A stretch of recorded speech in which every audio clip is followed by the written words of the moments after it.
అక్కమహాదేవి ఎలా వచ్చింది, కేవ్స్ ఎట్లాగా ఏర్పడింది అనేది చెప్తాను.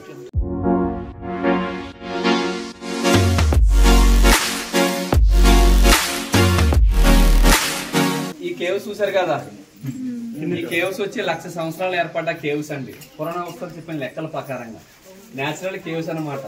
ఇది ఎవరో తయారు చేసిందేం కాదు. మరి ఇది ఎట్లా తయారై ఉంటుంది, మీరు ఎవరో అనుకుంటే చెప్పాలి. ఎవరు తెలీదా? ఇదంతా ఓన్లీ వాటర్ తో కొట్టుకుంటూ ఏర్పడ్డారు. వాటర్ అంత కిందకుంది కదా, ఇంత పైకి ఎట్లాగా వచ్చింది అనేది మనందరికీ డౌట్. మనకి పెద్దవాళ్ళు శాస్త్రవేత్తలు చెప్తుంటారు చెట్లు పొట్లు ఎదుగుతాయనేది. మీకు ఐడియా ఉందా లేదా? చెట్లు అంటే అవి, పొట్లు అంటే కొండలు. 1,00,000 సంవత్సరాల క్రితం అంటే చాలా భూమిలో ఉంది. ఆ రోజుల్లో వాటర్ తో కొట్టుకుని ఎదిగింతాయని. మనం కూడా చిన్నప్పుడు ఎంతే ఉంటాం, ఎదిగిన తర్వాత స్టాప్ అన్నమాట. ఎంతగానో ఎదుగుదల అయితే మనం ఇల్లు కట్టుకోగలమా? చెట్టు అనేది ప్రతి సంవత్సరం సమ్మర్లో ఆకు ఇడిస్తే ఇడవదా? ఇడిసినప్పుడు కొమ్మ సాగితే ఐడియా ఉందా లేదా? అలాగే మన చిన్నప్పటి నుంచి మన పెద్దవాళ్ళు, మన చిన్న వయసులో మన పెద్దవాళ్ళు ఒక ఇల్లు కడతారు. దానికి ఒక 5 మెట్లు 6 మెట్లు కట్టుకుంటారు. మనం ఒక స్టేజ్కి వచ్చేటప్పుడు ఎన్ని మెట్లు పూడుకుపోతుంటాయి? పూడిపోతున్నా లేదా? ఎదుగుదల అంటే అదే ప్రకృతి ధర్మం.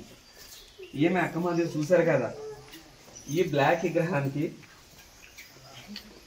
ఈ పటానికి తేడా ఏముంది? డిఫరెన్స్ ఏం కనపడుతుంది? ఎంటుకలు. మీ కర్ణాటకలు మీరే చెప్పలేకపోతున్నారు, మా తెలుగు వాళ్ళు చెప్తున్నారు. ఆమెకి వస్త్రాలు లేవు, తల ఎంటుకలే వస్త్రాలకు ఏర్పరచుకుంది. ఆమెకు ఆ పరిస్థితి ఎందుకు వచ్చింది అనేది నేను చెప్తాను. అక్కమహాదేవి వచ్చింది 800 సంవత్సరాల క్రితం. 800 సంవత్సరాల క్రితం అంటే ఈ నల్లమల ఫారెస్ట్ ఎట్లా ఉంటుంది మనకు తెలియదేం కాదు, చాలా తిక్క ఫారెస్ట్. అన్ని జంతువుల మధ్యన కూడా ఒంటరిగా వచ్చి ధ్యానం చేసుకుంది. అక్కమహాదేవిది లింగాయతులు. లింగాయతులు అంటే వీర శైల మతస్థులు అంటారు. వాళ్ళు శివుని తప్ప ఇతర దేవుని పూజించరు. ఆయుష్మంలో కొంతమంది తెలుసు, కొంతమంది తెలియదు అనమాట. మన తెలుగు రాష్ట్రాలు అంటే జంగములు అంటారు, లేదంటే బలితులు అంటారు. వాళ్ళు శివుని తప్ప ఇతర దేవుని పూజించరు. చెన్నకేశం అంటే చెన్న మల్లికార్జున స్వామి అంటే శివుడు. అక్కమహాదేవిది కర్ణాటక రాష్ట్రం, శివమొగ్గ డిస్టిక్ ఉడతడాన్ని చిన్న పల్లెటూరులో జన్మించింది. ఆమె తల్లిదండ్రుల పేరు నిర్మలాదేవి సుమతి శెట్టి.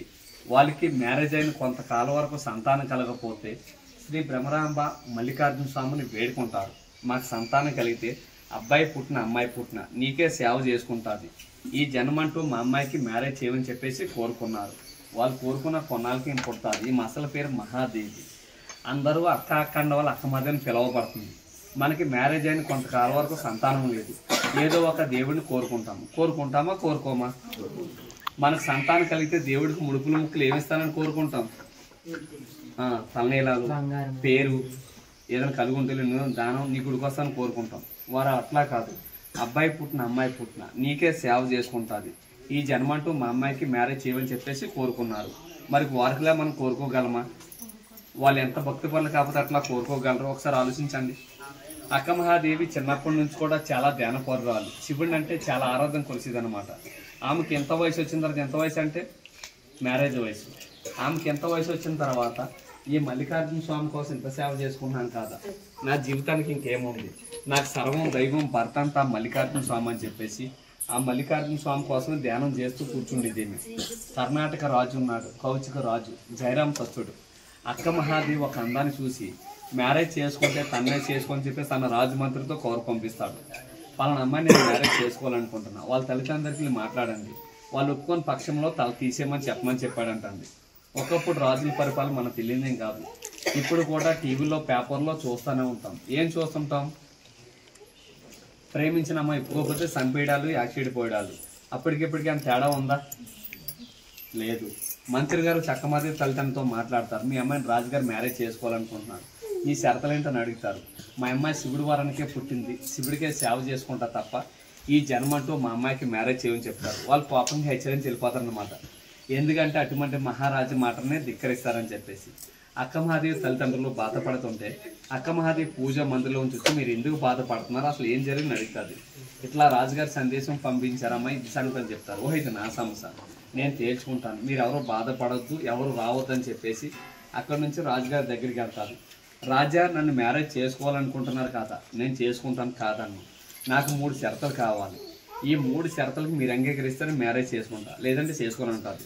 సర్లే నువ్వు చెప్పి నేను చెప్తానంటాడు. ఫస్ట్ షరతు ఏంటంటే మీ మతం నుంచి మా మతం మారాలి. అక్కమాది లింగాయతులు, రాజుగారు జయరాం సత్తులు. రెండోది ఏంటంటే నేను పూజ మందులకి వెళ్ళి పూజ చేసుకుంటా, పూజ నుంచి వచ్చే వరకు నేను తాకరాదు. మూడోది ఏంటంటే నేను దానా ధర్మాలు చేస్తా. నువ్వెంత చేస్తున్నావు, దేనికి చేస్తున్నావు నువ్వు అడగకూడదు. ఈ 3 షరతులకి మీరు అంగీకరిస్తే నేను మ్యారేజ్ చేసుకుంటా, లేదు సత్య మ్యారేజ్ చేసుకుని అంటారు. రాజుగారు కొన్ని రోజులు ఆలోచించి సరే అని చెప్తాడు. ఈ 3 షరతులకి మనలో ఎవరైనా ఒక అమ్మాయిని మ్యారేజ్ చేసుకోవడం కోసం ఒప్పుకోగలమా? ఒప్పుకోలేము. అటువంటిది మహారాజు గారు ఒప్పుకున్నాడు. ఎందుకనగా ఆమె ఒక అందాన్ని చూసి, ఆమె ప్రేమించి ఆమె కాకపోతే ఇంకో ఆమె దేశం మీద ఎంతమంది లేరు. కానీ ఎన్ని రాజ్యాలు తిరిగి వచ్చినా ఇంత అపురూపచ్చి ఉందని ఎక్కడా చూడలేదన్నమాట. ఆమె అందానికే దాసుడైపోడు. ఆమె ఎన్ని దానాలు ధర్మాలు చేసినా రాజుగారు పట్టించుకున్నాడు కాదు. నా జీవితానికి ఆమె దక్కే చాలనుకున్నాడు అనమాట. మెయిన్ ప్రశ్న, మనకి తిండి నీళ్ళు లేకుండా మనం ఎన్ని రోజులు పూజ చేస్తాం? ఒకరోజు. రాజుగారు కూడా అదే అనుకుంటాడు. 1 రోజు చేస్తుంది, 2 రోజులు చేస్తుంది, 3 రోజులు చేస్తుంది, 4 రోజులు చేస్తుంది, 5వ రోజున బయటకు వస్తుంది. అప్పుడన్నా మ్యారేజ్ చేసుకుని రాజుగారు అనుకుంటాడు. మనం 2 రోజులు 3 రోజులు మానేసిన సందర్భాలు కొన్ని ఉంటాయి. అది ఏ రకంగా మానేస్తుంటాం?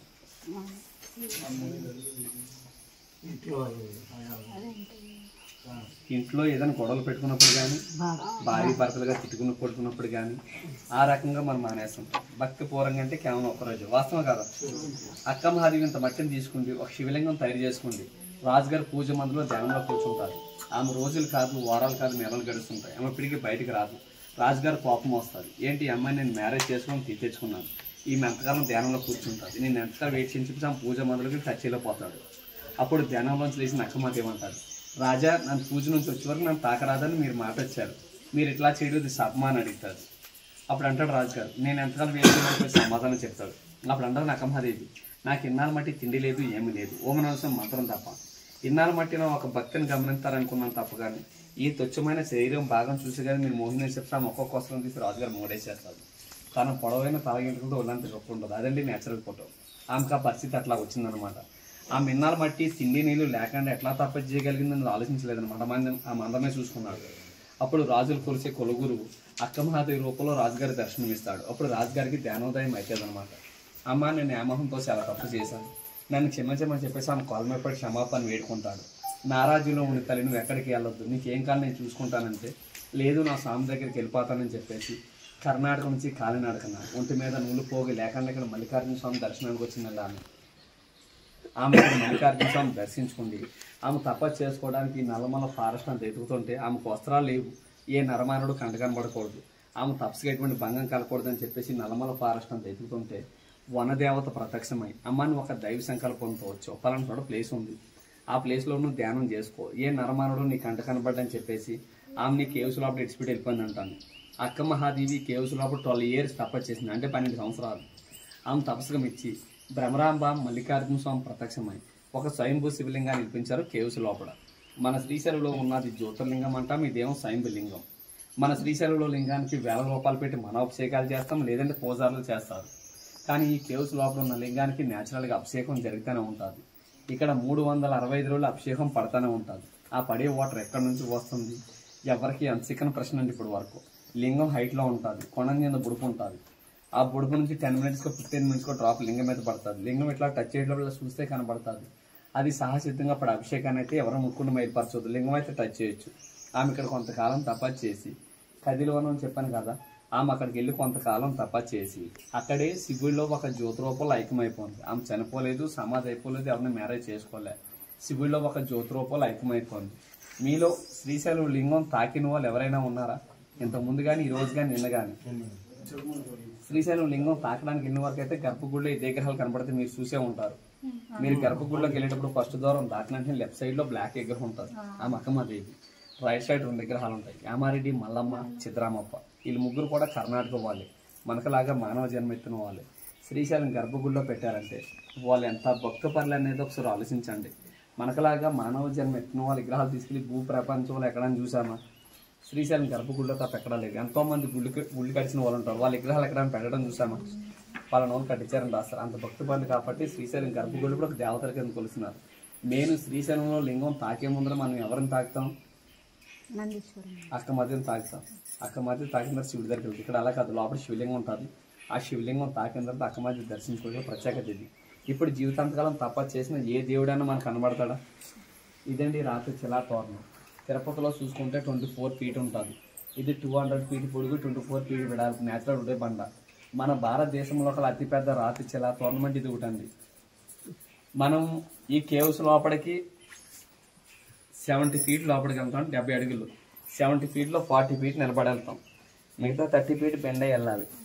అక్కడ నుంచి ఒక 5-6 feet ఉంటుంది, ఇంతే ప్లేస్ ఉంటుంది. ఆ ప్లేస్లో స్టాండింగ్ ఉండాలి, ఒక సైడ్ క్రాస్కి వెళ్ళాలి. 40 feet అందరూ లైన్లో పెడతాం. అక్కడ మనిషిని సైడ్ని చూసుకుని ముగ్గురు సైడ్ని లోపలికి పంపిస్తుంటాం. అందులో ఇద్దరు వచ్చిన తర్వాత ఇద్దరు లోపల తీసుకుంటాం. దయించి లోపలికి వెళ్ళిన మనిషి తొందరగా రాలేదని గొడవ పెట్టద్దు. గొడవ పెట్టారనుకోండి, వాళ్ళు దెబ్బ తలిసిన రక్తాలతో బయటకు వస్తారు. చూసారుగా సైడ్ గోళ్ళు ఎలా ఉన్నాయి, లోపల ఇంకా చాలా హార్డ్గా ఉంటుంది. ఎక్కడ తగ్గితే కట్ అయిపోద్దు. ఒక 10 minutes లేట్ అయినా నిదానం చూపించుకుందాం. ఎందుకు తొందరగా రాలేదని గొడవ పెడతారంటే లోపల బ్యాట్స్ ఉంటాయి, బ్యాట్ స్మెల్ వస్తుంది. ఆ స్మెల్ మనకి డిస్టర్బ్ అవుతుంది. ఒక 2 నిమిషాలు 3 నిమిషాలు అందులో నిలబడితే ఆ స్మెల్ మనకి అలవాటు అయితే మనకి ఏం తెలియదు అనమాట. నువ్వు రావాయి ఎంతసేపు నిలబడాలని అనుకోండి, ఇలా ఉంగున మధ్య లేచేటప్పుడు ఈపుకో తలకు కట్ అయిపోద్ది. అక్క మహాదేవి 12 సంవత్సరాలు తపస్సు చేసిన ప్లేసు. కష్టం ఉంటుంది, కష్టం తగ్గ ఫలితం దొరుకుతుంది. అది ఎలాగనే చెప్తాను. అక్క మహాదేవి 12 సంవత్సరాలు తపస్సు చేసిన ప్లేస్లో కనీసం అర్ధగంట గంట ఉండకపోతే మన జీవితానికి అర్థం లేదు. మీరున్నారు 1 నిమిషం 2 నిమిషాలు 3 నిమిషాలు 4 నిమిషాలు 5 నిమిషాలు 10 నిమిషాలు అనుభవం వచ్చేస్తారా? మరి ఫస్ట్ నుంచి లాస్ట్ వరకు ఎవరు చూపించాలా? మేము. యాక్చువల్ అంటే చూపించవలసిన అవసరం అయితే మాకు లేదు. ఎందుకంటే కొంతమంది భయపడి వచ్చేస్తున్నారు, కొంతమంది దెబ్బలు తెలిసిన రక్తాలతో బయటకు వస్తున్నారు. కాబట్టి ఓపికగా చూపిస్తున్నాం.